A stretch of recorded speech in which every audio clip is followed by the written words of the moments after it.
You know those moments when your child says something or does something, like they're swearing at you or other people in public, or they're hurting their sibling, and your whole body reacts, right?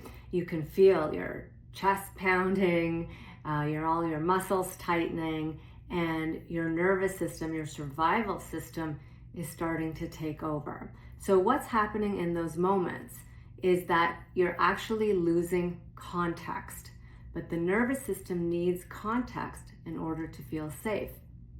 So how do we lose context? Well, first of all, context is the who, what, when, where, why, and how. And when we have that context, then our nervous system survival response downgrades and feels safer.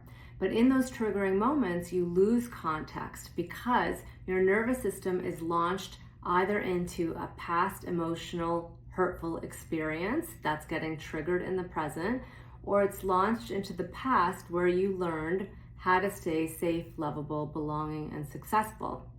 So those beliefs are getting triggered. And so you've lost context of the present moment.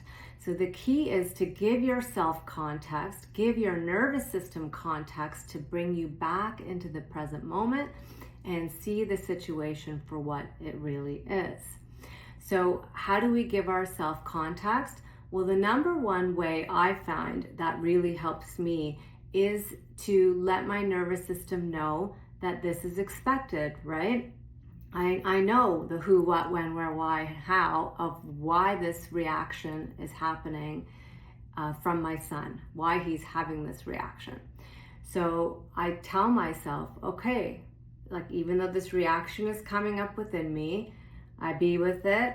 And then I say to myself, to help my higher thinking brain downgrade the survival reaction, I say, oh, this is expected.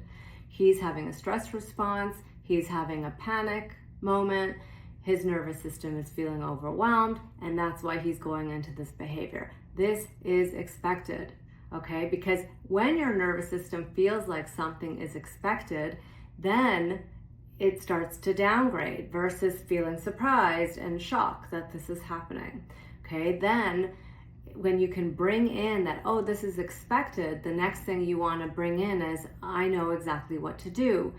And give yourself that feeling of, I know what to do, even if what that doing is just being and staying silent for now. So the key is to give your nervous system context, and this downgrades your nervous system to feeling safer when you're triggered.